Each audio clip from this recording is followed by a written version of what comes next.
Hello, everyone, and welcome to another horrific review. I'm joined once again by Steve as we conclude our journey along the Amicus anthology series of films. Tonight, we're discussing Dr. Terror's House of Horrors.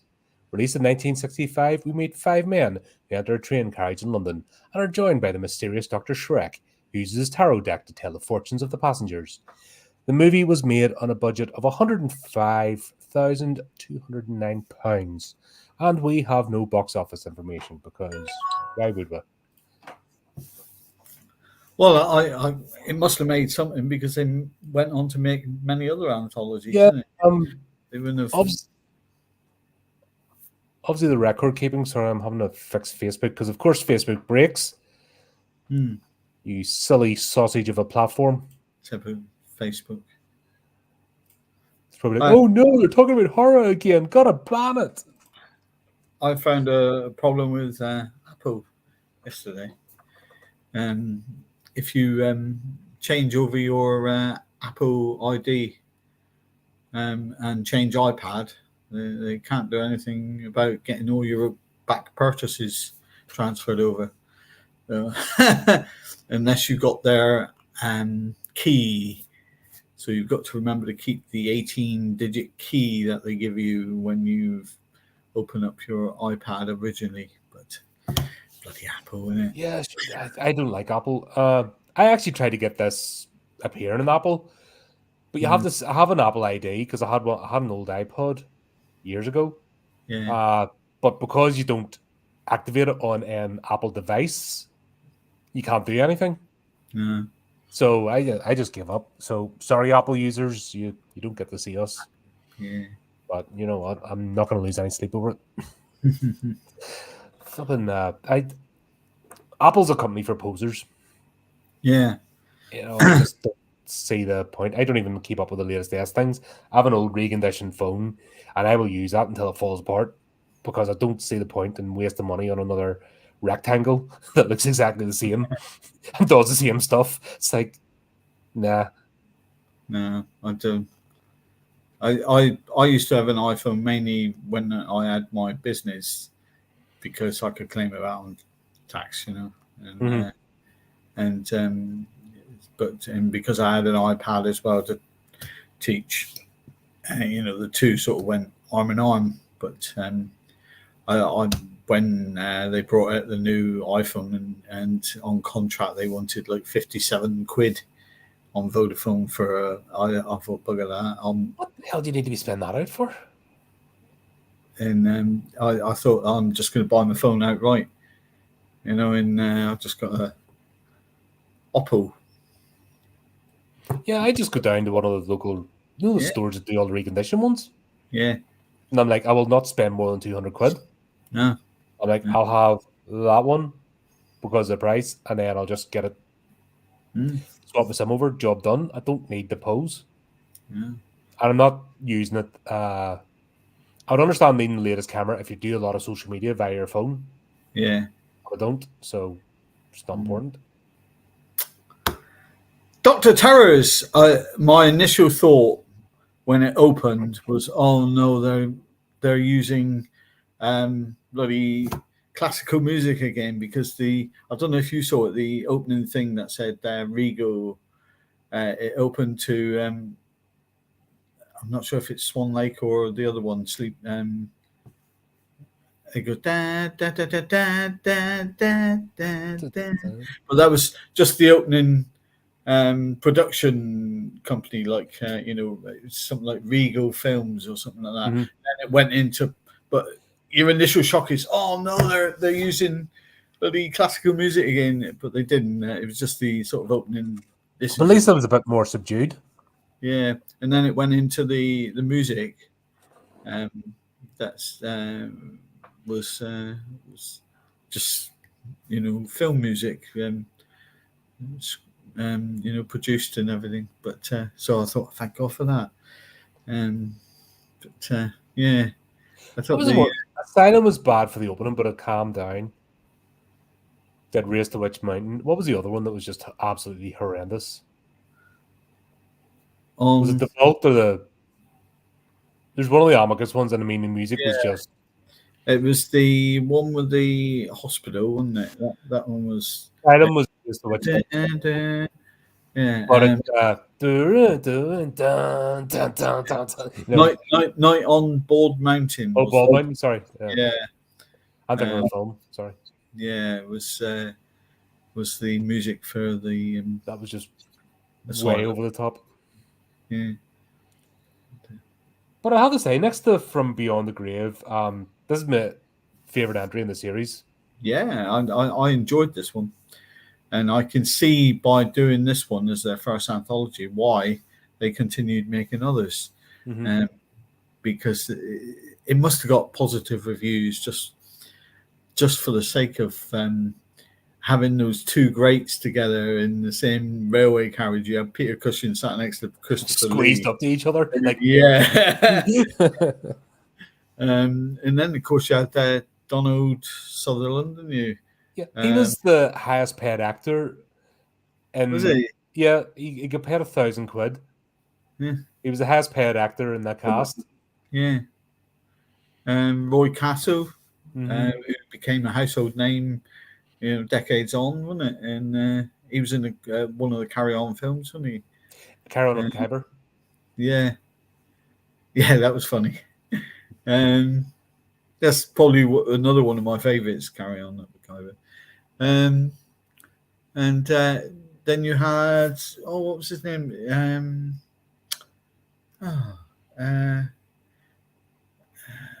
There was quite a decent cast. Alan Freeman. Mm-hmm. Alan Freeman was a Radio 1 DJ at one point. Yeah, right. That's hardly an endorsement these days. Well, no, but back in its day, wasn't it? Back in its day. back when they were getting away with it. Yeah, yeah. But no, he was a DJ. He used to do sort of like Dial a Disc, I think, something like that. It was. But he was one that everyone should listen to, a bit like Steve Wright in the afternoon, But yeah, there was Alan Freeman, recognise the name. Yeah. So I thought it had quite a good cast. They all played decently. It wasn't like really terrible acting. No. There wasn't any OTT stuff like with Joan Collins, is there? Yeah. God, she is something else.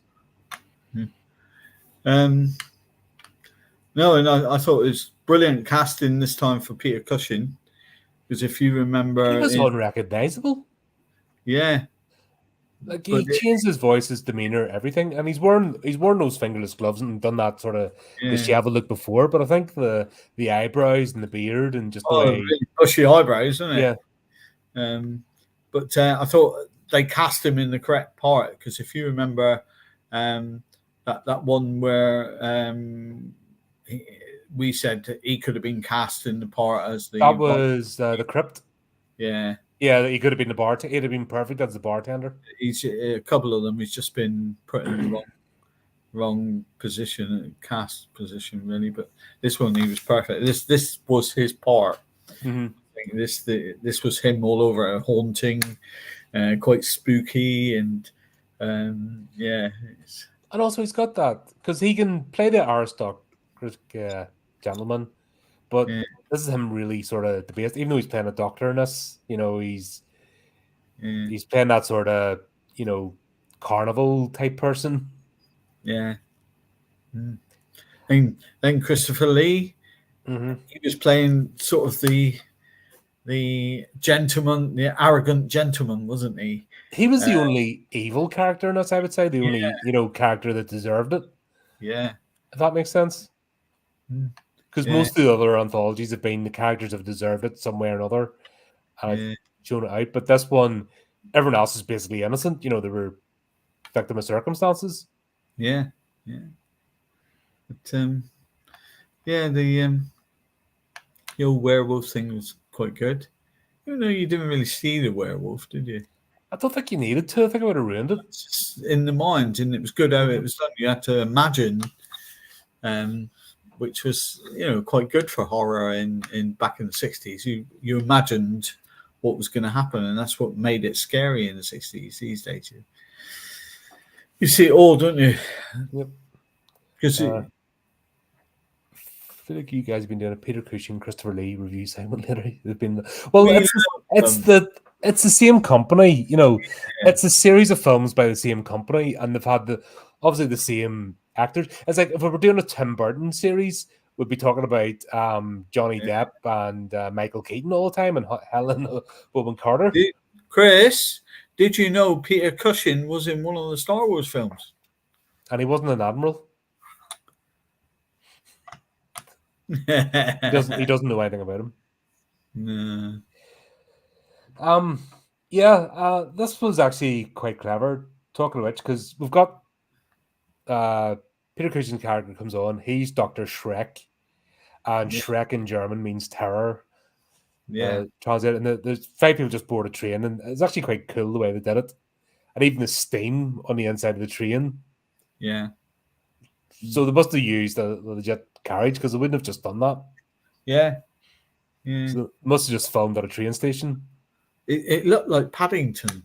I'll tell you how I thought that was, because not only the old roof, but when the train left the station, it looked like the same curve that trains take out of Paddington Station at the moment. Mhm. It's like a curved bit, and it really did look like Paddington Station that they used in the shot. Whether they used it officially, I don't know, but or they just used it as a shot of the train coming and going, or leaving, shall I say? But it did look like Paddington. It was actually quite cleverly filmed, because it looks as if they just jumped on a train. It was just departing, and decided to film. Yeah, and the way they did it, like, you think about editing the film was so hard, and they got the editing right, and then obviously the rest was the stage piece. Yeah, but I enjoyed it. It's basically, you just got 5 random people get on a carriage. Dr. Schreck just happens to jump on, and then and Christopher Lee's in the corner, and you can see it on his face, going, "Oh, for God's sake! I just want this carriage to myself." Piss off, Well, he could have just bought 6 tickets. Yeah. What's his name? Van Morrison would do that. Yeah. He would. He's well known in Northern Ireland, really, for throwing hissy fits. He would buy 4 tickets, so he'd have all 4 seats, and then freak out. Yeah. But it doesn't quite work like that. No. Because you just buy 4 tickets doesn't mean you get the exclusively book a table. Yeah. That man's an arsehole. Yeah. Absolute arsehole. Just typical Northern Irish celebrity, got too big over their head and didn't know what to do with himself. Yeah. But yeah, I could just see Van Morrison by himself, Christopher Lee's character. And yeah, and then he pulls out because he drops the bag, he falls asleep, drops the bag, and everyone's like rushing around. That was actually quite cleverly done. Yeah. There's actually a bit of a storyline to this, which some of the other ones have been horrendous. Yeah. It was a good sort of setup, wasn't it? Yeah. He was there for a reason, and in order to get that reason, I think I'll drop my bag. And of course everyone's interest comes in. Then it goes, oh yeah, what have you got there? So, and which it would. Mm-hmm. If you helped him pick up his cards, you go, oh, you're into the tarot cards, are you? When you strike up a conversation about something like that. But and people like performers. Yeah, that's one of the things of human nature. We like performers. We like entertainers. We'll always have, So if you're somebody, especially if somebody's doing it live, there was a cafe back in Belfast called Arcadia. It's gone now because it closed the whole. It was like a wee tiny, like one of them tiny shopping centre. It was just, what do you call them? The tunnel malls or something. Yeah. So it's like a building, but it's a tunnel, and then all the shops are inside. Yeah, they got lots of artists. It was a cafe, and every Saturday they'd have people there doing tarot readings and stuff. Just it was more of that sort of crowd. That's what they made the money from. And then people hung around because there was sort of stuff happening. But yeah, anybody doing anything like that live is brilliant. You know, it's entertaining, even if you don't believe it, if you're not getting sucked in. Just the fact that somebody's about to give a performance for you, you're intrigued. Yeah. But yeah, he calls his tarot deck the House of Horrors. You know, so it's referring not a house, because I was confused going, how's this Yeah. a house when it's on a train? But he's been in the House of Cards, not an actual. Yeah. Because when it first come on and it's on the train, I thought, well, where's the house? Mhm. Isn't it? Yeah. But you picture that being explained today, it'd be so obvious and painful and beating you over the head. Yeah. Delivered so woodenly that you just groan. Or at least there's a bit of charm in that to it, and just the dialogue. You know, okay, right, that's that explained. Cool, happy. Yeah. One thing I did notice in this movie as well, there was an awful lot of product placement. I know in the 60s and early 70s they loved their product placement, didn't they? You had Heinz beans, you had Vogue magazine, you had one of the drinks. Which one was it? There was. I thought, hey, yeah, you know, that's the way to do it. But Heinz beans, who would think of that? Whether it was intentional, but I can't see Heinz saying, "Yeah, you can just film it, no problem." No, well, they charge him Yeah, you know, that's how things become household names. Because you see them around all the time, and the power of media is, which is funny when people say that the media doesn't influence you, and art doesn't influence you, and movies don't influence you, and you can't change things with that. But it's like, yes, you bloody well can, because that's what people see and will accept more as a reality. yeah, Funny enough, you could give somebody a lecture on something, yeah, and they'll just go, "Yeah, nah, not listening to you." But you put it in a soap opera, and everyone takes it as a gospel truth. yeah, That's that's the way people's brains work, yeah, totally. and it can be used for good or ill, as we've seen. You know, Yeah. The first scene, you wouldn't have guessed it was a werewolf thing, would you? When you first went there. no. So the first story, with basically what he does, he offers to tell everybody's fortune, and then that's how we dive into the each story. Yeah. Which, fair enough.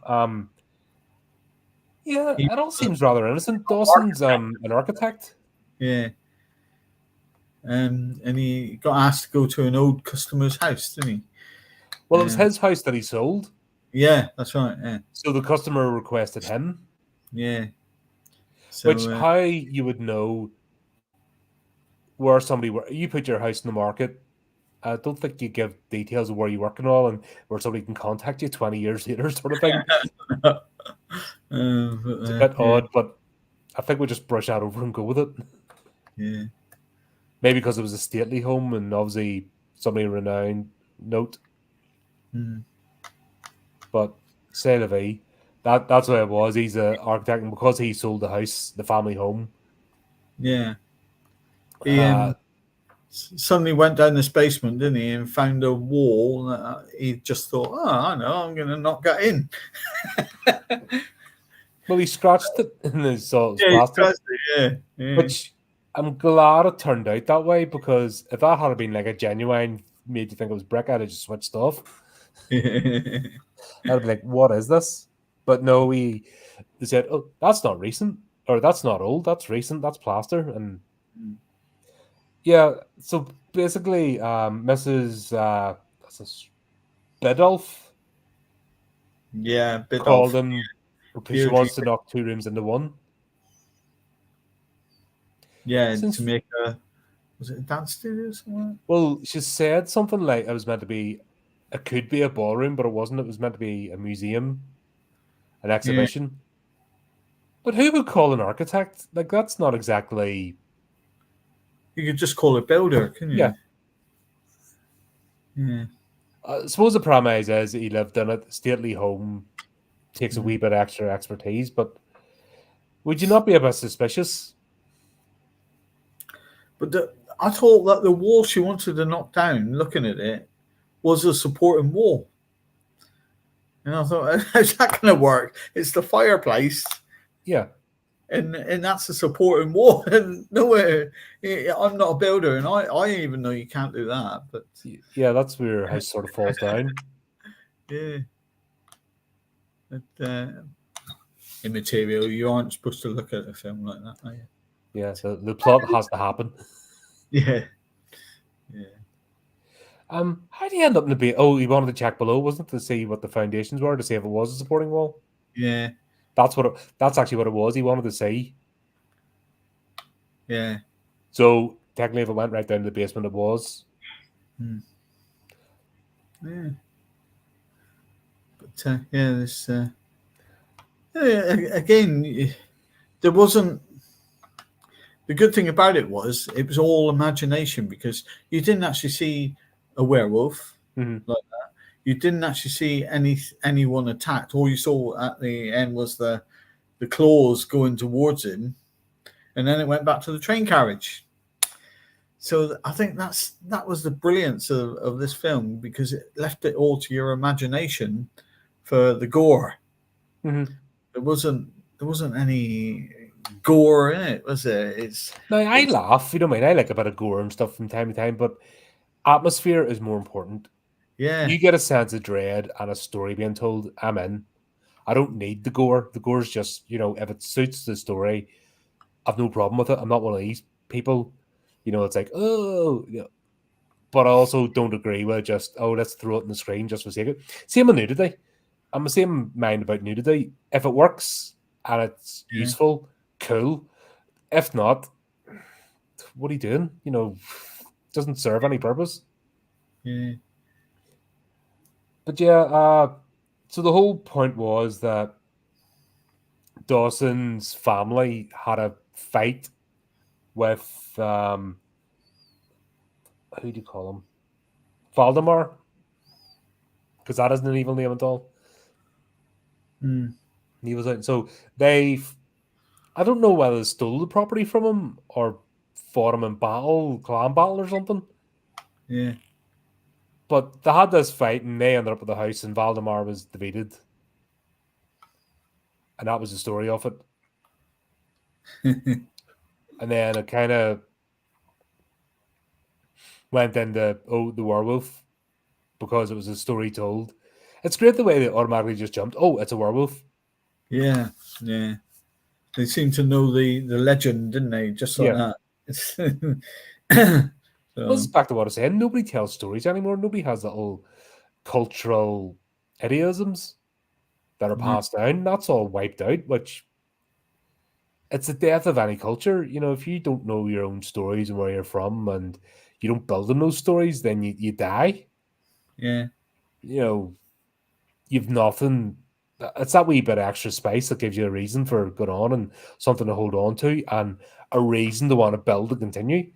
When you strip that away, you lose any motivation. So it was cool the way we just had him, knowing the family lore. He was brought up with it, taught in the family. That was cool. Also, the fact that he wasn't coming back as a villain. I mean, he's greeted warmly. Caleb, the old groundskeeper, and his daughter, and all glad to see him back. So there was no animosity or anything. So that was. He was pretty spooky, that Caleb, wasn't he? He played a part, I thought. Bit of a red herring, and his daughter was a bit of a. Oh God! How did he know Valda? I thought there was some like sexual tension between. First saw her, hello again, Valda. He said, didn't he? Oh yeah, Valda. Yeah, but he said that she was that height, but she was a red herring. Yeah, she was the red herring, unless you were meant to think that she was the suspect one. Yeah. Yeah, who was the vampire? Werewolf. Yeah. It's understandable, but do you think a modern movie would be successful if it relied solely on imagination for the monster? Yeah. Yeah. Do it right. Get the atmosphere. These things don't change. That's the thing about storytelling. What does it say? There's only 13 stories in the whole world, and it just gets, it's a variation of those original 13 tales. I think if it's done correctly, and the atmosphere is Do like, you know where we're going to get it? There's an opportunity. Robert Eggers' Nosferatu. yeah, that's Sorry, because I sat down wrong in the seat, and I'm like, that's supposed to be near to original, isn't it? yeah. It's yeah, And he's even doing it with Skarsgård's character. He's playing. I think it's Bill Skarsgård's playing. I can never remember the Skarsgård yeah, brothers, which one's which. But I think it's Bill Skarsgård's playing Nosferatu, and they're keeping the images tight yeah, because they don't want to reveal it. And I think they're clamping down in the marketing department because marketing departments today just throw it all out before the movie even arrives. They're arseholes. yeah, But yeah, you keep it tense. You keep it in the shadow. Look at the first Aliens movie. Where we yeah. talked about the Alien franchise. It was in the shadows. It was in the background. You didn't see it. It was a slow build up in Alien. Mm-hmm. You know, in you if you were, I mean, it was 1979, wasn't it? And that if you were thinking at first, when's something going to happen? When you're 14 years old, all you want is something to happen immediately. Yeah. But when I watched it years later, I thought it's got to be atmospheric to get into the story, and to actually build it up, and then suddenly bang, this thing comes out of his chest. But if you want it to last as well, you need that. You can't just pander to kids. That's why you make kids movies. Yeah. But the problem that it is to make adults movies for kids because most people are bloody adult babies today. I need shiny lights all the time. My attention-seeking brain can't cope with any storyline. Just give me shiny stuff. But Chris, I used to be a werewolf, but I'm all right. No. Oh. I deeply apologize, everyone. It's part of the contract. Oh dear. But yeah, this was just a bit of a mystery, and it's an anthology film. I think the original plan was for this to be a TV series. Right. They'd originally planned for it to be a TV series, and each episode being one of the stories. Like Tales of the Unexpected. Yeah, but it's an anthology, so the idea was to be a season. I think that concept of it being a TV series season rather than an episodal show. So everything built up to the end. But obviously, it works better because you couldn't spin this story out so much, and it'd be a bit hard. Yeah. But yeah, it was tight and contained, and I was impressed the fact that here's my old family crucifix, which he stole as part of the house. But I'll just know how to melt silver down for a start. I have the equipment to melt silver down and make bullets. I just read that train station they used wasn't Paddington; it was King's Cross. All right. Yeah, King's Cross station. I was wrong. Yeah, but it was a bit contrived some parts, but we're telling a story. It's a werewolf story. What do you expect? Yeah. And I thought it worked very well that you didn't see a werewolf because normally you would. You'd get all these, you'd have a werewolf biting people's heads off in the modern times, and I mean, it worked for an American Werewolf in London. But even that was a slow build up. Yeah, that's right. Yeah, they were. It sort of went like that, and then he was in the hospital, and then it went like that again, and then suddenly bang. And it's no wonder why it won an Oscar for special effects. Do you think we'll get in trouble again if I mention that? Oh yeah, it won a Joe for special effects. Joe, yeah. A Steve. It won a Steve. Yeah, one of Steve. That'll do because I don't want the frigging California. Most of the jokes in that film were like mine anyway. That was so funny. Yeah. But yeah, it worked well that you didn't see a werewolf. It had to be in your imagination, and I think for that's what a lot of films did in the 60s, didn't it? You imagined things, because if you take Psycho again, Robert Bloch, who done that, you didn't actually see the knife go into the body in the shower. You just saw it striking and suddenly a scar appearing. So you had to imagine what he was doing with that knife. And it was very clever of Alfred Hitchcock. And this is the same. You had to imagine a lot of the stuff that was happening, including the werewolf attacking. They did a good job with Biddles. That's a strange name, but her makeup at the end, Yeah, showing the claws, that was actually quite cool. yeah, yeah, So it yeah, turned out she was Voldemar's wife, who's immortal, yeah, and needed, what was it? She needed to waiting for him to come back from the dead yeah. to take revenge on the last heirs or the last ancestor That's yeah, or descendant, sorry. But the way they did her claws, the claws coming out, was actually, you could actually almost see the nails growing just the way they did the stop lighting. motion, wasn't it? Boop, boop, boop, Yeah. stop motion. Same sort of way that Ray Harryhausen used to do his characters. They were used to have the plasticine, didn't he? And one bit at a time, and that's probably what they had to do with the nails. A little bit, little bit, little bit, little bit, and yeah. But yeah, good old fashioned 60s special effects, isn't it? It's you don't need all this CGI stuff, see? Just use a bit of brain. Yeah, bit of imagination. Yeah. But yeah, it's just the fast food chain now. That's the problem. Yeah. Just chuck it out there, get the third party company in, go along the process, cast the director, don't hire the director, go by the company line, throw out the next product. Yeah. Tell everybody about upcoming product. It's boring. But yeah, cycle back to the carriage. So that's the through line. They're all in the carriage getting their fortunes told. That's what's taking them. Creeping Vine. To me, this wasn't the best story. No, and Quite it was a bit strange, and you could see the wires on the creeping vine. I don't think I think it was shoestring. I don't think I even afforded wire. I think wire would have been too Just expensive. suddenly appeared, didn't it? They come home from holiday or something, and it was there. How did it get there? I was getting Day of the Triffid vibes, and that came out 2 years before this. So I think Yeah. somebody had it in the back of the head to tell a cheap knockoff Day of the Triffids story. Yeah. And killed the dog, didn't it? Yeah, that annoyed me. You knew it was going to happen. Dog. Oh yeah. Yeah.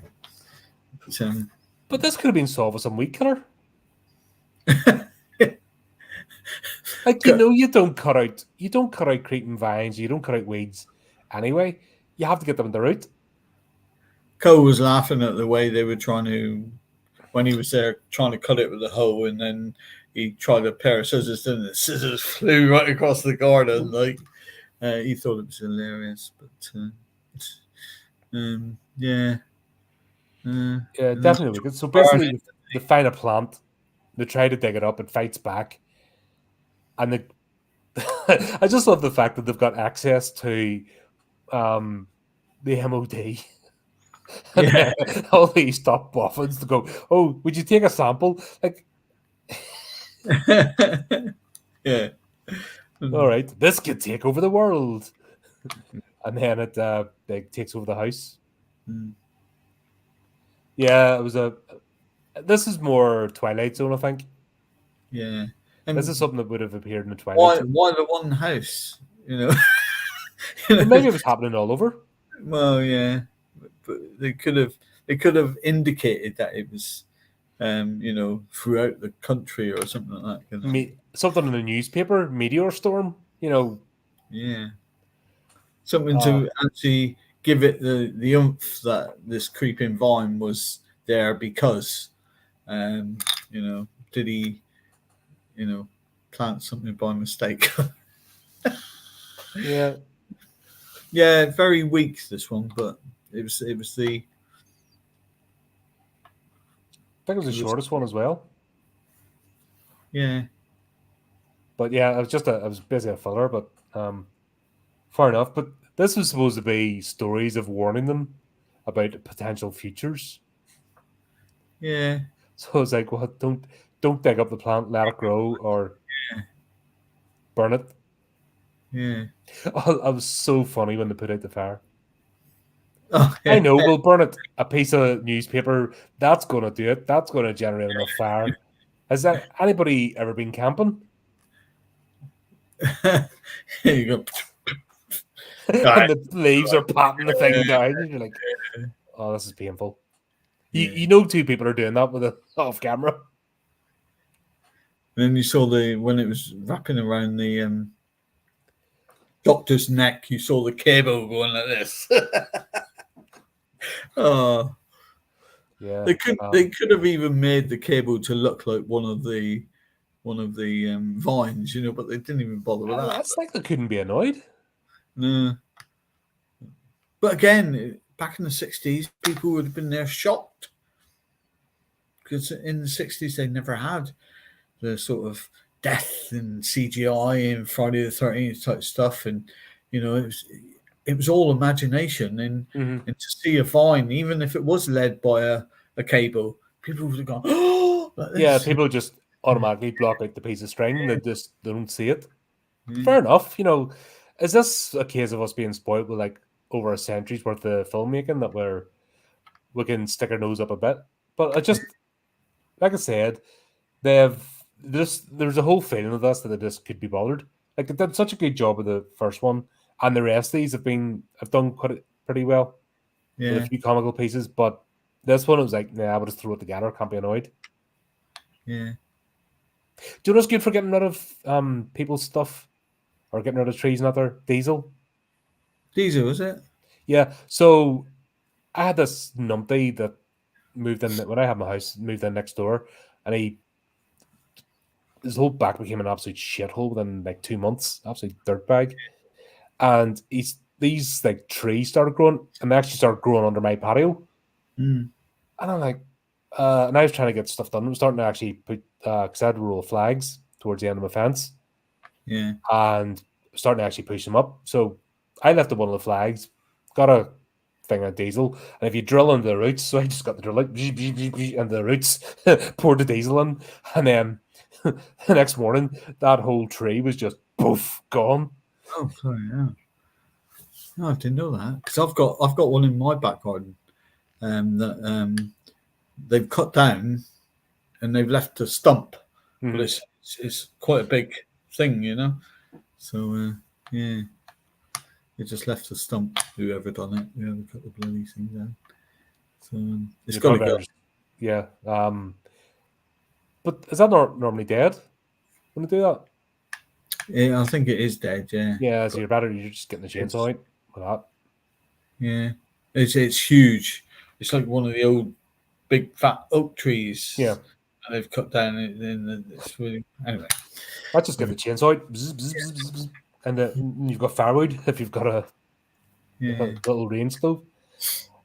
But yeah, pour some diesel on the site where the plant is, or weed killer, or just burn the thing properly. Yeah, see, if I was writing, I wouldn't have killed the dog because I'm an animal. If I would have killed the kid, yeah, have her instead. Yeah, little brat. Yeah, the dog's rather here. That was a nice wee dog too. Yeah, but they made it so obvious that it was just like, ah, well, here it comes. Oh yeah, that was. But then we'll go to. Did you notice that the dog's barking that thing as well wasn't a dog's bark; it was a human. If you listen, it wasn't even that. The. I could have done it, but yeah, it was a human doing a dog's bark. That was, but, yeah, I wouldn't spray. Just then again, they didn't have the. Think now that most studios have the terabytes of sound effects built up over the years. Yeah. To use, but then we jump into Voodoo, which is when I realized I've seen this before. Yeah. Roy Castle. Yeah. The legend that he was. and of course the band that was used was a proper jazz band. Well, he was a jazz trumpeter. Yeah, That's why there's it some made me wonder whether scenes. it was actually his band. I don't Mhm. know. But they were Why proper. wouldn't they? Yeah, If they need a band for it, he'd be like, "I'm looking after my mates." but He seemed to be that sort of guy anyway. yeah, yeah, very talented guy, Road Mhm. Castle. He Got set the world record for what was it, the fastest tap dance. yeah, He was a dancer, singer, trumpet player. He played actor. something else. He Yeah, also set the world record for didn't playing he drop? 47 instruments in a 3 minute. So it was to play the same tune in the most number of instruments in a Yeah, 3 minute period, and he did 47 instruments or something. yeah. I'm sure I saw him play drums once upon a time. Oh, yeah, he's just one of them. You know, one of them annoying people that's good at everything. But he was a nice guy with it, wasn't he? Yeah. Yeah, but yeah, I mean, there was a bit. The trumpet was playing, and he actually held it away from his mouth, and I better put that back, Mhm. And then he was playing notes, but he wasn't moving the The three keys. keys Yeah. up. But it's just me. I notice things like that. But that's what I was saying to you before we started the stream. He can play, so it's not like they had to do that. Mm. So And I think that was just bad editing, the actual musical piece, the voodoo music piece, was actually written by another actor called Kenny Lynch. Mhm. Kenny Lynch was an actor who played in quite a lot of. I think he was in a lot of sitcoms mainly in the 70s. But he was a bit like Charlie Chaplin, a very talented musician, a bit like Roy Castle, and he actually wrote the alternate voodoo piece for this, and I believe he was also in the band. It's fine. Sure. What do you call him? Dudley Moore and shit, Okay. Bedazzled. Yeah, Who started with Dudley Moore and Bedazzled? some. I don't know. I have to look that up now. They were in a punk band together. Yeah. They were the likes of Peter Cook. How did I forget that? I'm an idiot. Do you remember the comedy sketch called The Plank with Tommy Cooper, Eric Sykes?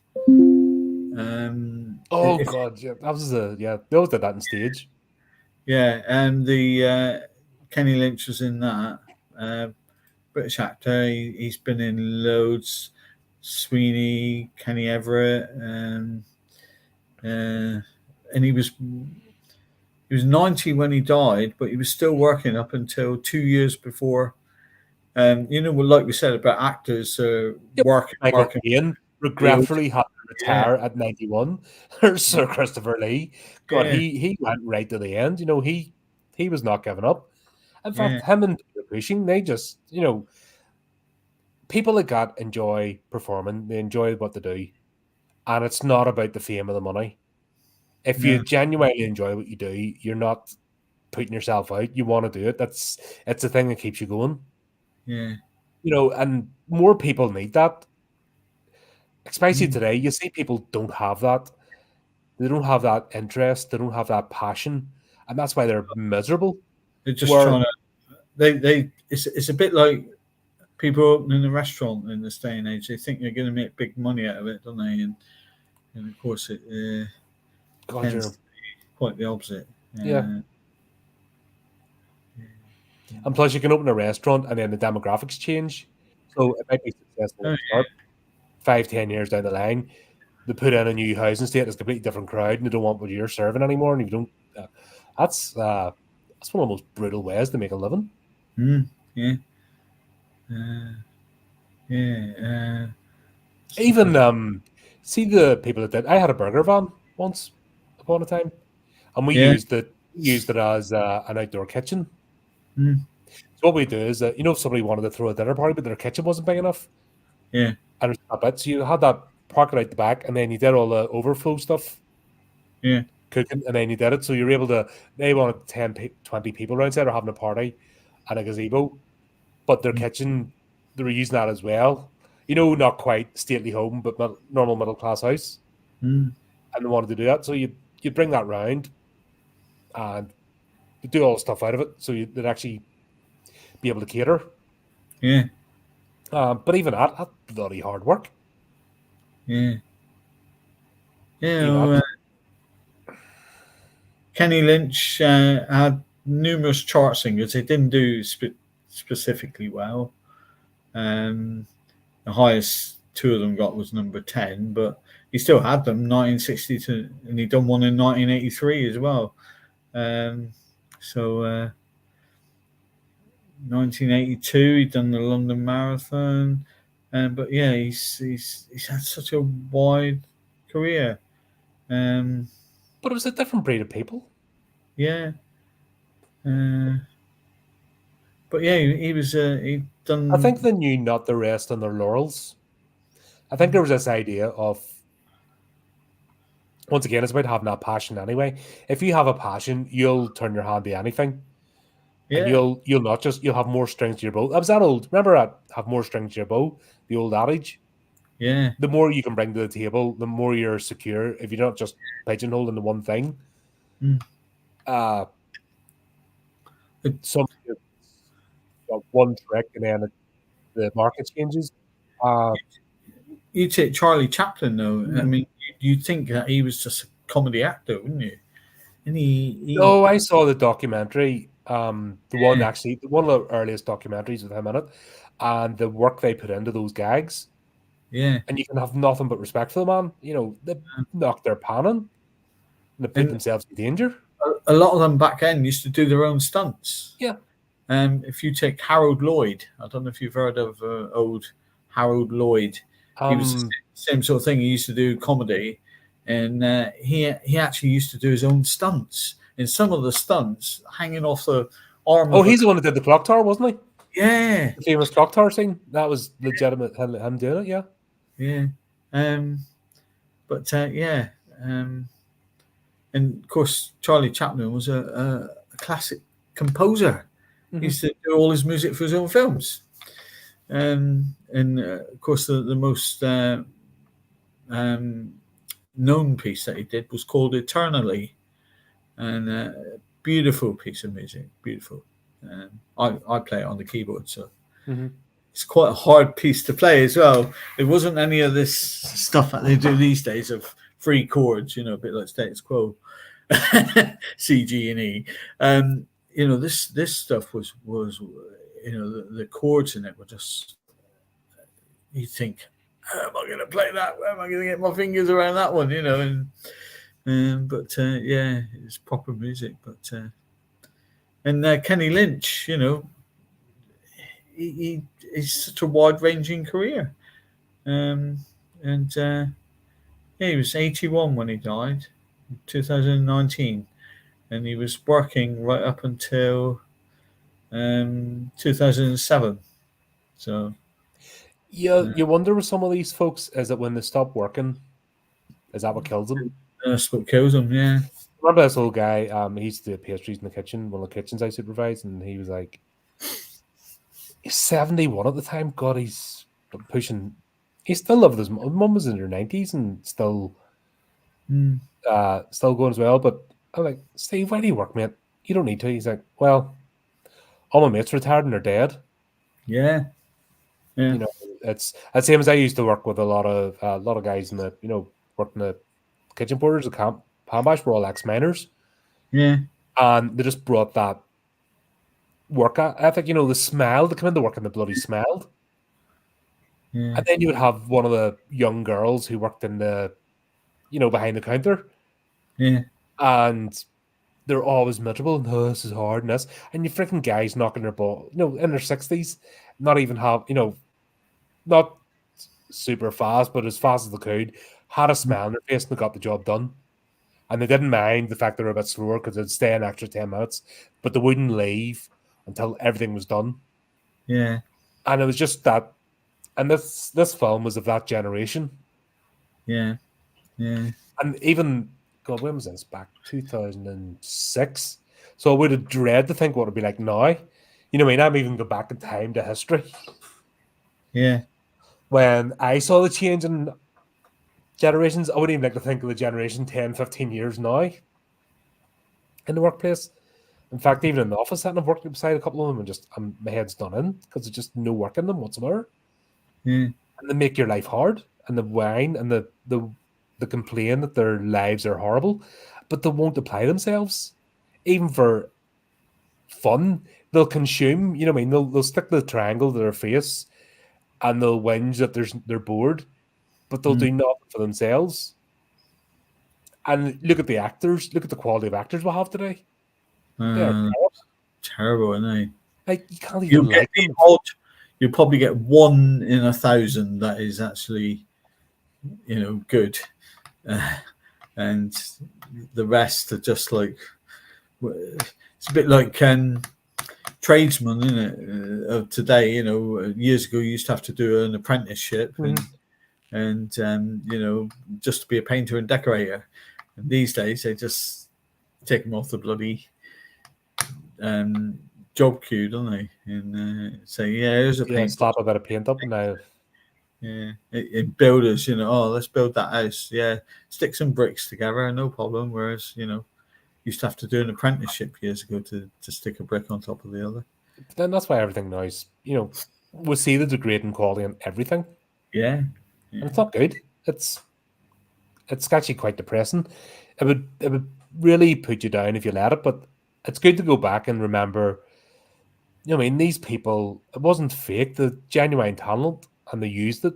And film was just another, if they weren't doing film, and I think that's a major difference. If Roy Castle, like in Voodoo here, if he wasn't doing film, he'd be out with his band. Yeah. He'd be performing on stage, he'd be doing something else. Film was just another avenue, but they didn't just put their whole career. Look at celebrities today; they scramble to be relevant, because they've nothing to offer, and that's why they get into things they shouldn't, and wind people up and actually create more bad feeling because they feel like they have to hear their voice or else they'll be forgotten about, and it's because of no genuine talent. Yeah. Look at pop stars. Pop stars are the worst for it, because they're one-trick ponies. Yeah, they last a couple of months now, don't they?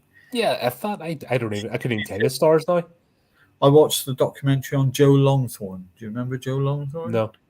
He won one of the big talent shows in the 70s, and he did impressions. He did a bloody good impression of Shirley Bassey. He used to do Shirley Bassey, Tom Jones, several of the other, and he used to sing like them, and he actually sounded like them.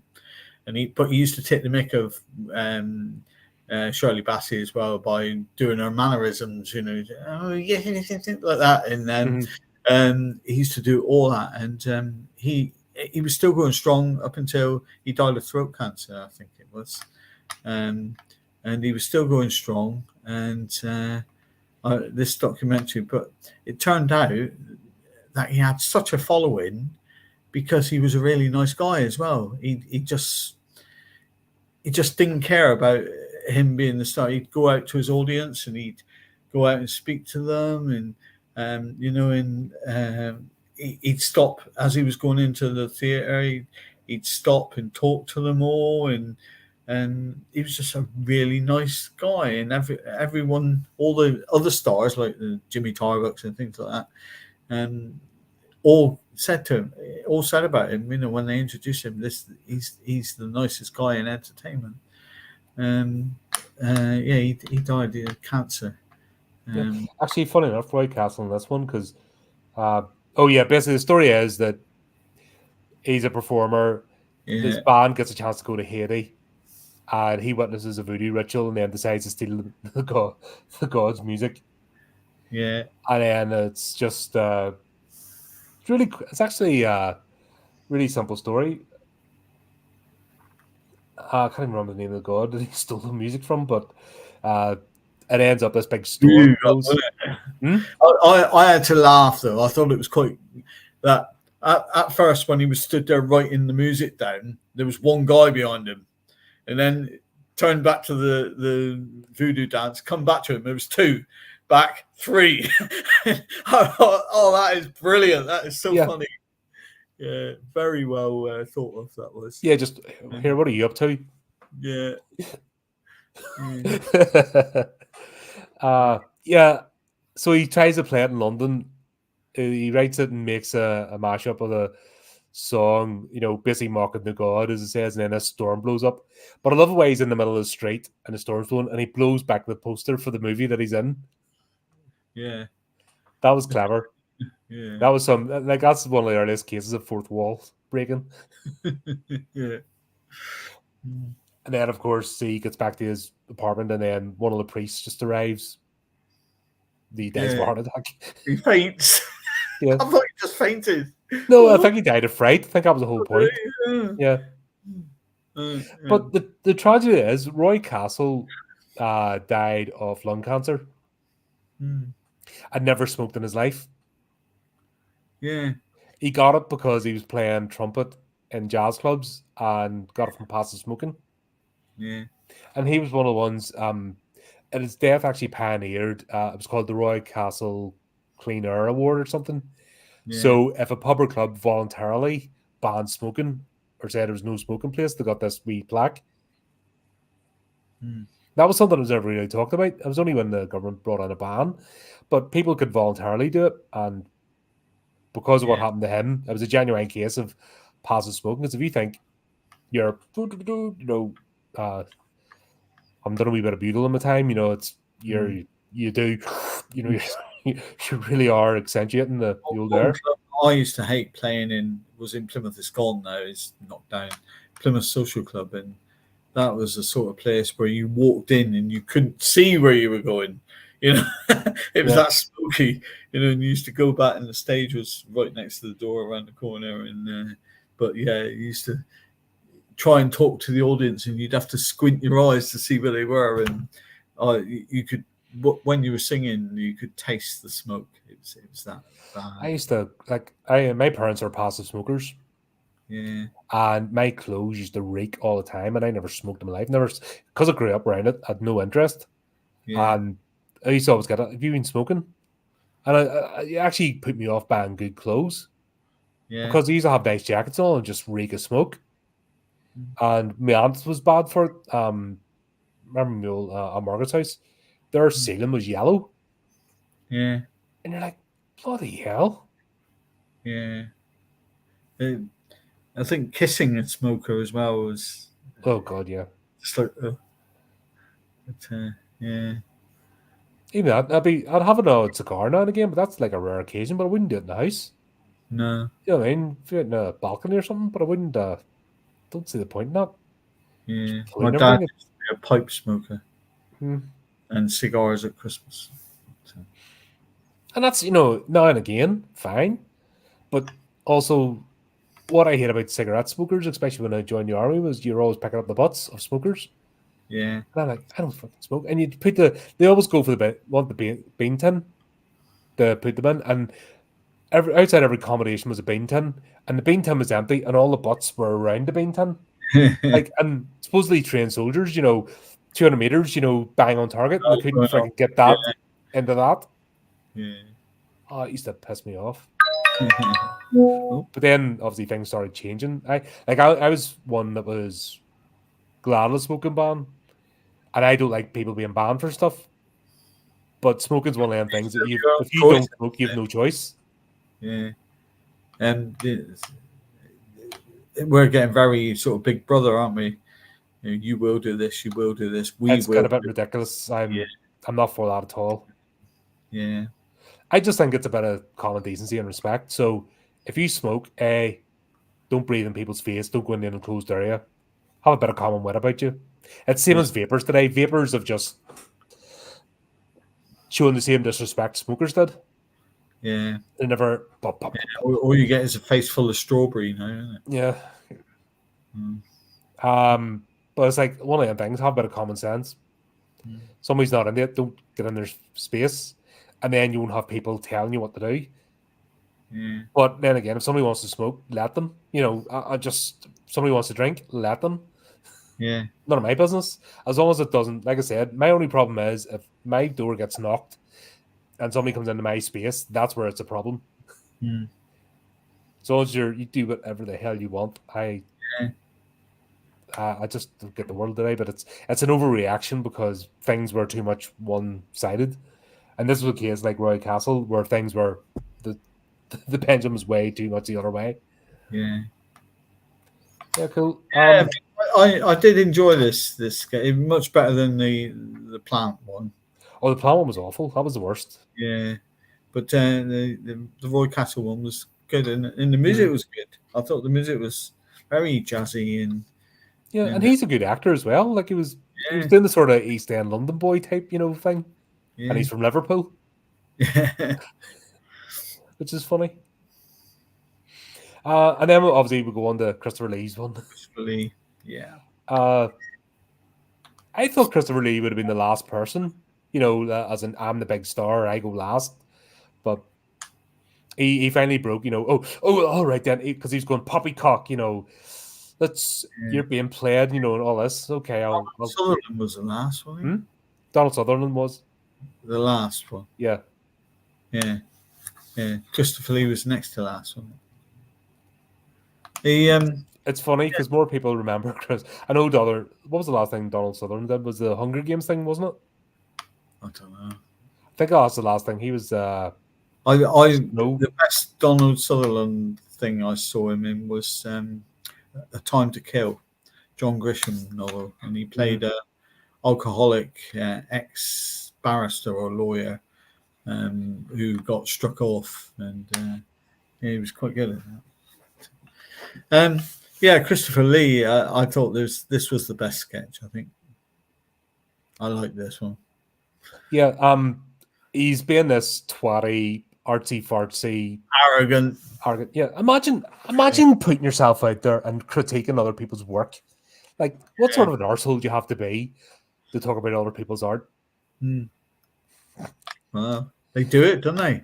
Yeah, I know some people like start YouTube channels and stuff. You know what I mean? Just absolute arseholes. Like, why would you do that? You must be an absolute prick.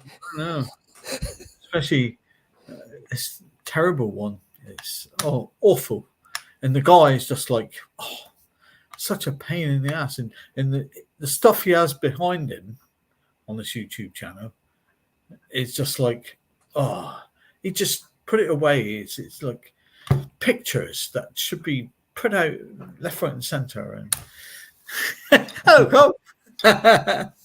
no, I thought he played the part perfectly. He was the arrogant gentleman, wasn't he? Yeah. But that's a normal. I remember this was the chimpanzee gag. Oh, that was funny. That's I remember instantly. I'm like, God, I have seen this before.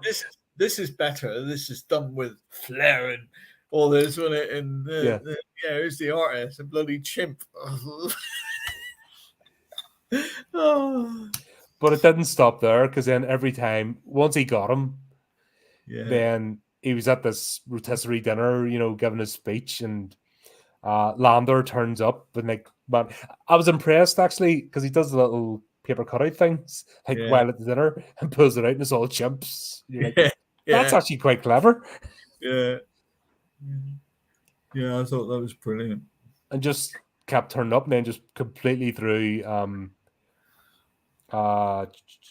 Marsh's character just off his stride, and actually he nearly had a nervous breakdown over it. It just goes to show, if you were that pompous and arrogant.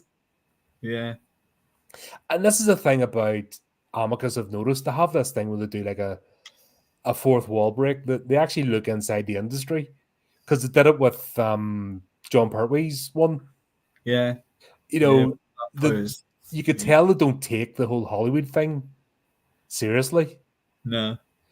And there's a great sense of humor about them. To go, well, we hang about with all these sort of people. We know what sort of idiots are like. Let's poke a bit of fun. Well, that would not be allowed today. Today, if you did that, they'd jump on you from a great height. Yeah. Yeah, you'd be banned. You'd be banned from Hollywood. Well, they've done it, wouldn't you? But yeah, he just shows that fragile, precious character who's never been challenged in his life. And then when somebody gets one up on him, instead of dealing with it with good humor, Yeah. he just falls apart to the point where he runs him over with his car. Yeah, because he could have just any sort of normal person would have just laughed it off and Yeah, you got me there and cuddled the chimp or something, wouldn't they? But yeah. this guy If you weren't a was twat, beyond belief, and thought, yeah, but I thought it was very well done how the artist's hand got cut off, so he couldn't paint anymore. Mhm. And then at the end, when Christopher Lee has the car crash, he can't see anymore because he's gone blind in the car crash. I thought, how brilliant is that? You know, the artist can't paint anymore, and he relies on his sight to view all the paintings, and he can't see it. And you know, that was very, very clever, a very good storyline. So yeah. The only bit that got me was the scene in the car, the first one, the time the hand appears. oh yeah, he was sort of looking like that, wasn't he? Yeah, but also you could see the prosthetic sticking off the end. You could see the arm the first time, and then they fixed it by the time it went over the seat. Yeah. But yeah, you could actually see the whole arm and the prosthetic sticking that way, and I was like, oh no, And you could also see it wasn't a real hand because it was like one of those rubber things, wasn't it? That you get down the joke shop with the sort of where the blood was around it. It was like the rubber thing you get, to play tricks on your mum. Before he threw it in the fire, there was good animatronics there. I wonder how they did that. Yeah, it was moving around, wasn't it? But, yeah. Like for the 60s, that was great effects. Yeah.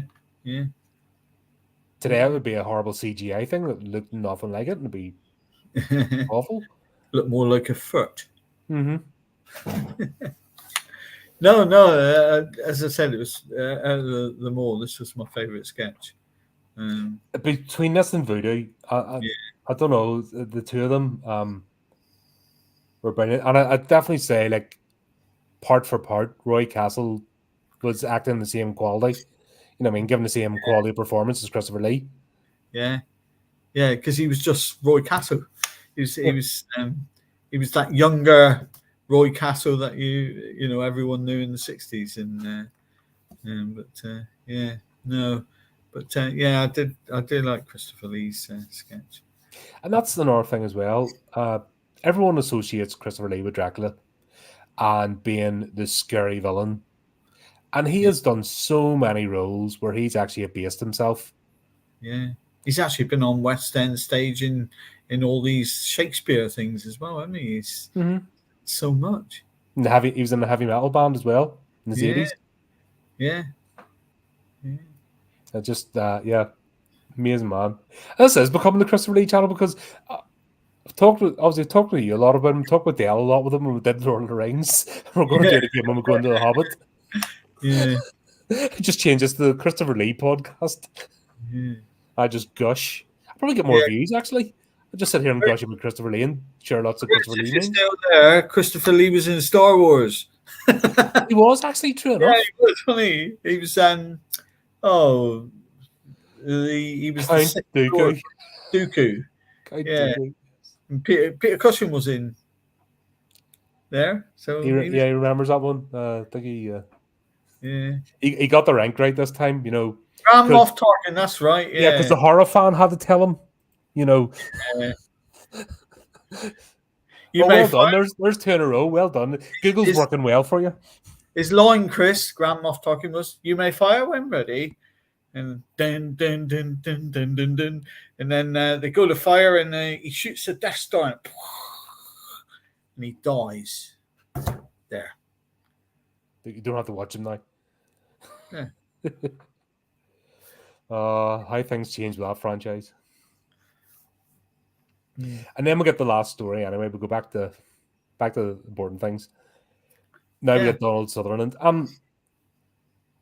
I don't think his character was that great in this. It was all right, but it wasn't groundbreaking. He wasn't worth his money, was he? No, I think it kind of got ripped off. Yeah. But did you notice it? He said, "Oh, welcome to New England." Yeah, they were in England.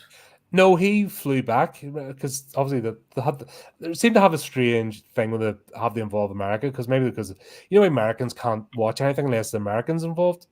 Yeah, And they have like palpitations, and if it doesn't appear in America, then they start freaking out and don't know what to do. I thought he said, "Oh, yeah, welcome to New No, England." he flew back. He flew back to America with his French bride. That was the storyline for this one. Yeah. Hmm. Yeah, so that was the storyline. He flew back to America. He met She was a his wife. vampire. And Nicole, why wasn't she Romanian? She should have been Romanian. Nobody would have told the You difference. don't get many French vampires, do you? No, she should have been Romanian. That would have. Nobody would have cared. She just puts on a funny European accent. Yeah. Job's done. Especially in the 60s. Nobody would have told. Nobody got down into the minutiae. I thought it was quite a weak story again. The sort of Yeah. weak because the doctor he gets Donald Sutherland to stake her through the heart and then denies all knowledge just so he can be the number one vampire. The number one doctor. It was weird. Yeah, That was it. that was the storyline, wasn't it? Yeah, that was it. And vampires don't get affected by daylight in this. No, They're going about during the day. And the wee boy, like, he was just an extra, wasn't he? yeah. I mean, wouldn't he? If he was bitten, wouldn't he have been? I mean, how would they feed on blood of a boy? I mean, you don't get He's much like a snack. Yeah, you'd need an adult to get you 10 points, wouldn't you? A boy would contain. Well, they say in it is it's average of 1 point of blood per stone of the body. Mm-hmm. So he was probably about 3 stones. They wouldn't have got much out of him, would they? But, yeah, sleep with the window open. We'll close the bloody window. Shatner was Canadian, by the way, Chris.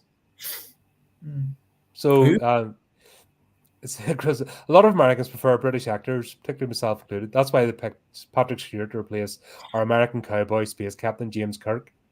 Yeah, but William Shatner is actually Canadian, so I know they want to be Americans. I know they're tryhards. Your tryhards next door, much like Londoners over here, all want to be American for some reason. Do you know, I found out where the Starship Enterprise was actually going after all these years, going to a place called Bodley Go. Because they say we're going to boldly go where no man has been before. Ah, dear. There's another franchise that got run into the ground. Yeah. Oh, that got the Jar Jar Abrams treatment. Oh my god, that was painful. And I remember being in the theater. He hasn't actually. The guy that Chris Pine, he hasn't done much. He's kind of shot him. He destroys his own career with doing stupid movies. Yeah. Well, when the original Star Trek movie came out in 1979, the motion picture. Yeah, I used to have the book of that. There was a character called Decker in it. We were in the cinema watching this, and one of my mates shouts out, whether you might have to blank this out. My God, Decker's got a hard on, right? But as he shouted it out, the scene went totally quiet, right? And the whole bloody cinema heard it, right? And everyone in the cinema just started laughing out loud in the scene. And we couldn't hear the film because the laughter was that, because the cinema was quite packed. But yeah, it was like one of those moments where it was noisy because of all the spaceship. Yeah. At that particular moment when Decker was there and he had this tight suit on and it just showed his, Was it as bad as David Bowie in Labyrinth? Yeah. Because that's like you're served meat and 2 veg, not the whole movie. Yeah. Like there was no, you could not look away from that. That was just in your face, like rubbing you. Look, yeah. God, I can't remember. That film was universally hated. That was Adrian. Yeah. Look, Decker's got a hard on, and it's like shit. it went quiet. You know? Everyone started bursting out with laughter. But Yeah, but that's that was Rafa my Khan was the best movie. They should have just stopped at that. yeah. They should have just gave up. They actually did a better version. I know it was the same actor, but they did him better in the movie than they did in the actual TV episode where he was introduced. Yeah. Like the TV episode was actually quite weak. Right. I didn't see the TV episode. Yeah, it was the same thing. Khan, he was trying to take over, and then they banished him to a planet. Yeah. And then the Rafa Khan was actually coming back to that, but it was all done nice and fluffy. And then it was the first time they went, "Oh, what would happen actually if we revisited? They'll deal with the consequences of the action," and then all this hatred and bitterness had built up. Yeah.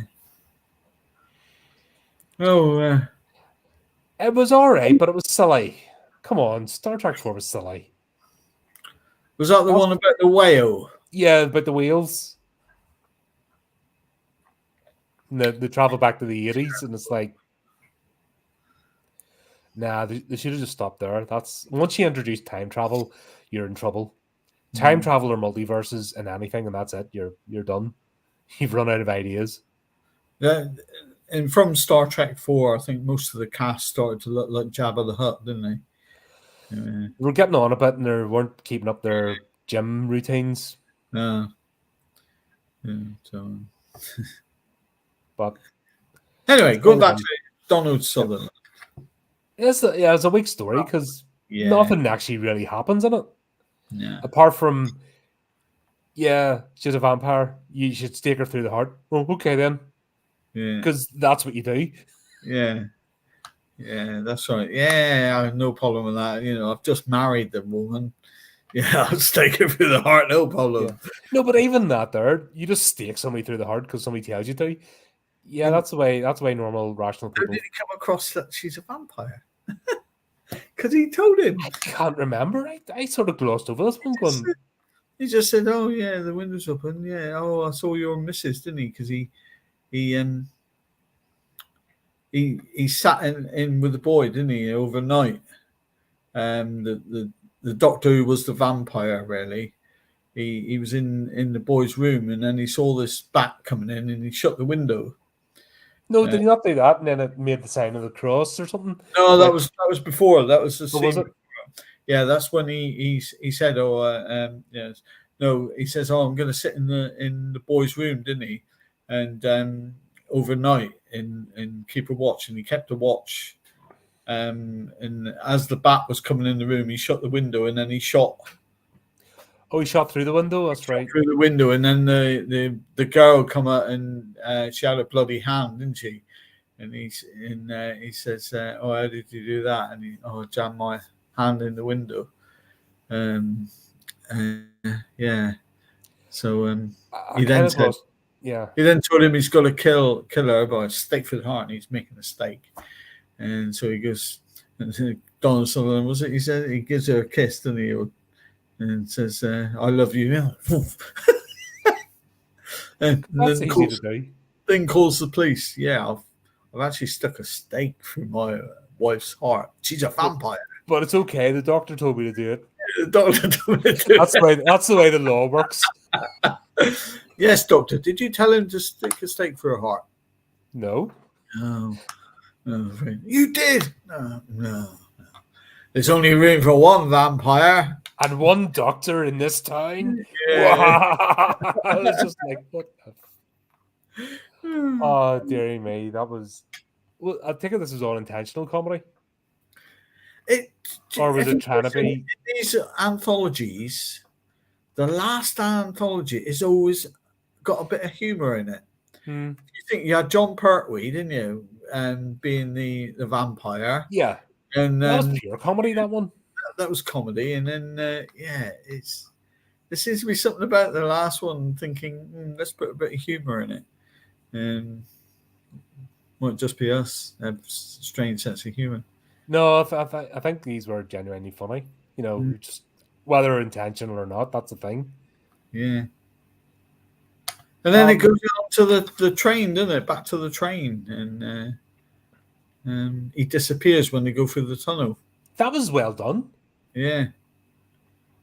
That was actually one of those, like, I've seen them try to do that today, and it looks so bad. But they actually did it that well with the lighting. Yeah. That he was there 1 minute and then he disappeared. Yeah. And the atmosphere. Well, why are you here? Don't you know? Yeah. And he'd been hiding. They're saying, "Well, how do we do it?" And he's going 5 cards in, and he kept producing the death card. Oh, never mind. Oh, never mind. And he saw, the whole thing about the death card. They're all Yeah. doomed. So we knew the train was going to crash or something because what else could happen? Yeah.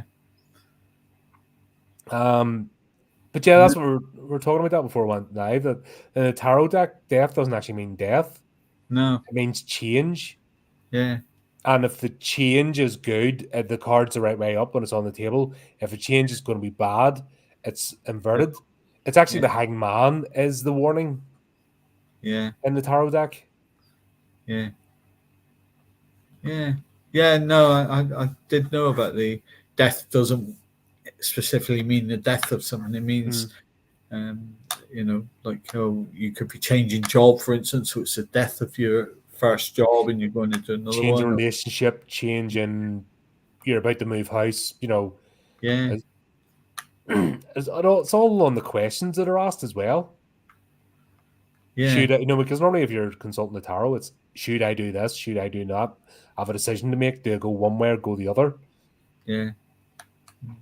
The only thing I don't like about the tarot is, well, the way it's portrayed, and it's all very wishy-washy, and it's all about telling people what they want to hear. So there's a bit of charlatanism about it. Yeah. There's nobody. It never really says in any of the tarot books I've read. It's like there's nothing goes you're screwed. It's always a case of, oh well, this is but it could mean this, and you're always meant to frame it in a fluffy way so people don't freak out. Where there's a lot of cards to remember. I thought it was a double pack because well, you've got the major arcana and the minor arcana. So the minor arcana is basically a deck of cards, wands, cups, kings, and queens. It's the one the king. Right? It's basically 52 of the cards are a deck of cards. Then the major arcana is the one with all the symbols. Yeah, the priestess, the priest, the king, the queen, the empress, the hangman. There's loads of them. And that's enough to thing, but you can then throw the minor arcana in as well and get really detailed stuff, and it just gets a bit. It's an interesting exercise if you actually get a tarot deck, and fun enough, I ordered one, so I'll be unboxing it the next day or two. But if you actually get a tarot deck and actually go through the meanings of each of the cards and just put a couple of questions there, not trying to tell anybody's fortune, but just seeing what they do, it's actually quite interesting to look at and see the interpretation. And nobody's is the same, you know what I mean? Your interpretation would be different from mine, or etc. The next person, there's no like rigid, this is the way forward. That's why there's so many different decks now. I used tarot deck in one of my stories, The Last Fortune. Oh, did you? Yeah. Because somebody met a fortune teller first, and then the fortune teller was telling her fortune, but what it was incarnations. Like there was I'll not spoil the story, but they were waiting for this one fortune, a particular question to get asked. Yeah. And that was the whole way behind it. But yeah, from that, because then one thing I would try to make was when the fortune teller was dealing the deck, that they were correct. Yeah. And not just wishy-washy, oh, death means death. No, I hate that. It really annoys me when, not that I'm a practitioner or anything, but if you're going to refer something, do some research. Yeah. That's all I ask of anything. So that if you tell a story about something I don't know about, I'm going to look into it. If you've told me a good story and it involves something, I'm going to get interested. And if I go look that thing up and it's completely different to what the storytellers told me, and completely out of place. Yeah. It's like, when Americans tell you that they're Irish. Oh, yeah. And you just go, what? And you get films like The Irishman, or you get things about Irish American. You're like, no. Yeah, they have those parades, don't they? Where they all dress up in Oh, green. Patty's Day, yeah. There's this parade called Patty's Day. I don't know what that's about, but it's like, do you only get like a Chinese knockoff of something? That's what it's basically like. It's like the American knockoff of something else. I don't come from outside the fence. It's like one times, but yeah, if you're going to refer to something, be accurate. I know it might be scary where you do it the other way, but what's wrong with using the hangman? It's just as frightening if it's done right. If you tell a story, frame it correctly, then fine. But I suppose, 60, death, dun dun dun. The only disappointing thing at the end of this is when Dr. Schultz, no, not Schultz. Schreck. Yeah, I was thinking of Django 1G in there. Dr. Schreck reveals himself to be the Grim Reaper. Yeah. And has the worst skull. The mask, the typical Amicus plastic mask that they've used right throughout all 5, isn't it? Yeah. It wasn't even the Devil Rides Out quality. No. There's one we'll be talking about at some stage. But yeah, you got, if you accept it as a 60s Devil's Mask, then it probably cost 25p down the joke shop. Yeah, back in the day. But there you go. That's it. That is the end of this series. Yeah. It's had its ups, had its downs, and I mean, all of them have been okay. Some have been better than others. This one, I think my favourite was From Beyond the Grave. Yeah, definitely have to put that one up there. This would be a close second. I thought the first scene was just so bloodthirsty. And then original, A Man in a Mirror, which is where this all originally came from now, because all I said to you was, there was this thing with a man in a mirror, and I didn't know what it was. So I investigated it and come up with, because David Warner was it. If I hadn't known David Warner was in it, I wouldn't have got it, I don't think. And what was funny was I'd seen that one as well. Yeah. I'd seen most of these. That's the funny thing, and I just didn't remember because how long's a piece of string when you're watching movies? I mean, there's so many. It's some blend into the other. Brilliant cast in that From Beyond the Grave. Donald Pleasance, and they were all perfectly cast in that one. I think the middle 3, Peter Cushing could have had better parts in the ones that he was in. But this one, he was perfectly cast. Yeah. So was Christopher Lee. I think Christopher Lee was, even though he was, made to be blind at the end, he was perfectly cast as the sort of arrogant person that he was, because he always comes across as that tall man, doesn't he? Who's, in all the things he does. But this is probably my second favorite out of the 5. Yeah, and I'd probably say Asylum would be next. Yeah. And then the other ones just sort of blend into each other. Yeah. I think they got it right with this one because they had a like sub story around it. They get on the train. He's doing tarot card readings, and at the end, he says to them, "The only way you can cure this is to die." And then at the end, you get there on the train station, and then a newspaper flies over and says train crash kills 5. Yeah, and so there's the sort of overall story of it. And the same happened with From Beyond the Grave. You had the antique shop type of thing that everyone was going in, and that was the sort of. I just don't know why they didn't keep that theme throughout, because this would have been, they could have done loads of movies. Yeah, but when they did those Tales from the Crypt, the Vault of Horror and the Crypt ones, they're just so they're just totally wrong. Yeah, it just didn't fit. No. And the characterizations were wrong in the and the old ones. It was once again some British people trying to be Americans and etc. And it's like, just play to your strengths and if you make good quality work, it doesn't matter where it's from, people will find it. Well, let's hope with this, if this thing with the new Amicus gets off the ground, that they're going to stick true to their roots of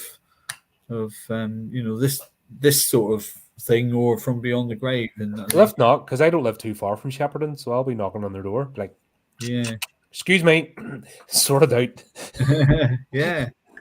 It's, it'd be nice to see them up and running again, to get some of that old-fashioned horror that's away from all the CGI crap. And Just tell good stories. yeah, it's got to be Tell good. good haunting stories again. Well, I think we need that. I think we need to return to that. Yes, you can use modern technology. You can use a brush of CGI over the top to Yeah, tidy some things up, but just tell good stories with good characters, yeah, and everything else will fall into place. yeah, And believe it or not, this culture, because it's starting to wane now, of shiny lights, because the box office, you know what I mean, people aren't going to cinemas anymore. So there's no, going to be a return, because everything's cyclical at the end of the day. mm, People want to go back to atmospheric horror, because that's what it was always about, leaving that chill up the spine. yeah, Not an action movie. no, and yeah, it's just got beyond a joke now, because I don't watch modern horror very much. No, Co will have it on. I did watch that I Am Zozo the other day, but there was no special effects in that one really. CGI. It was all to do with the Ouija board, um, and I enjoyed it. Co said it was crap, but Mhm. I enjoyed it. But it's No, everyone's taste in it. Whatever you like, really. no, that's it. But you'll find that this will, go back to good storytelling. Things will last longer. Yeah, You have a longer shelf life than just a bad return to the cinema. Now people pick it up in a year or two time. The yeah, thing's always like a lot of movies I've reviewed, like modern ones, I've barely stuck in a second time. mm, I'll review a movie in the last 5 years, and some are okay, some I've liked, but very rarely have I felt the need to watch it again. Once I've watched it, I'm like, well, that was it.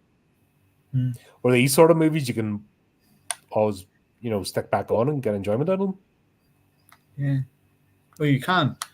I've enjoyed it. Like I said, I watch them 3 times anyway for these Mm-hmm. reviews, and each time I pick up something different, but you still enjoy it. And yeah, and it's something that you watch again, if you've enjoyed it. I'd probably watch this one again. I'll probably watch From Beyond the Grave again. Further down the line, I might watch Asylum and something like that. But yeah, I mean, there's loads of other 60s horrors and early 70s horrors. Starring Peter, I mentioned one to you the other day, didn't I? I forget what it was called now. Starring Peter Cushing and no, that one I mentioned. There's a scene in it. These creatures are coming to get them, and then let's just look. The little insects, sticklebacks. You Oh, know right, that? yes, yes. Yeah. Well, these creatures look like bigger versions of that, with a like eye on a thing, and you think, oh my god, is that the best they could do with for a creature? And they're chucking everything at them, and they're not dying. They try dynamite, petrol bombs, a rifle, a shotgun, and they're just not dying. And in the end, what was it? They have to kill him with radiation. I said to you, Peter Cushing goes in the room saying, "Do not enter radiation," and he just walks in. Um, it is a pretty bad film, but it's if you put it in the, I forget what it's called now. It was just come on one of the channels. I thought, oh, Peter Cushing's in that, and I thought, oh no, it's awful. Yeah, it was done by which studio? I'll try and find out which film it was now again. I'll look back on the messages I sent you. Yeah. Well, all right. The next one we're doing is Carry On Screaming, so we'll have a bit of a laugh for that. When's that And one? then, Next Monday. isn't it? Yeah. Monday next. It's coming soon anyway, believe it or not. I don't think you've sent me an invite yet, have you? Should have, yeah. The 12th. Yeah, it's not. We're not doing it until the 12th. Oh, that's right. Yeah. It's Drag Me to Hell's coming up on Sunday, which I need to do. I need to put the stream together for. Yeah, this Sunday. Yeah, that's Sunday coming. Okay. So that's coming up soon. Yeah, no, we're doing Carry On Screaming. And then we're going to take a look at classic horror. I think we're going to look at the Hammer horror movies, but then we'll look at other classic horror as well. Yeah. Yeah. Because there's quite a bit to get through. Keep us going for a while. That's it. Yeah. I think just chuck movie names at each other and say, yeah. That'll do. Movie names. Well, it's cool to have a theme. That's the thing about doing this. Yeah. It's cool to have a theme and something that ties them all together. Yeah. Because especially when someone who comes on like me has got more of an interest in classic horror than I have in modern horror. And I think it's mainly because like I said, Saturday nights I used to have on BBC Two Hammer triple bills or double bills, but sometimes I used to put a triple on, and I always used to watch them. And they're part of my childhood. And these days, I'm not a CGI fan whatsoever. Call me old-fashioned, but I think it's got its uses. But in minute levels, yeah. Well, like anything, when it's done cheaply and lazily, when there's a laziness to it, even practical effects, if you do them lazily, they're like the vines in this one. Then it shows, and then you lose all suspension of disbelief. Yeah, it's all about how it's done, but that'll be fun to do anyway. Good to go back to these, because it's good to remind ourselves why they are the classics, and maybe sometimes we find that some we thought were classics aren't. Yeah, it's good to sort of revisit at times with a critical eye. But Steve, as always, pleasure to have you on, mate, and great to talk about us. And don't forget the book's out on Wednesday. Yep, don't worry. The Mist on the Mountain. By him. Yeah. All right. Yep. Have a good. Excellent. All right, folks. Real people in it. Real people. Yeah, volunteers. People actually volunteer to get murdered on a book. That's cool. Yeah. Never been known. Fun times. Right. And as usual, everyone, thanks very much. Just easy to say, keep up to date with the channel, do the typey clicky things, and until next time, keep it creepy, keep it horrific.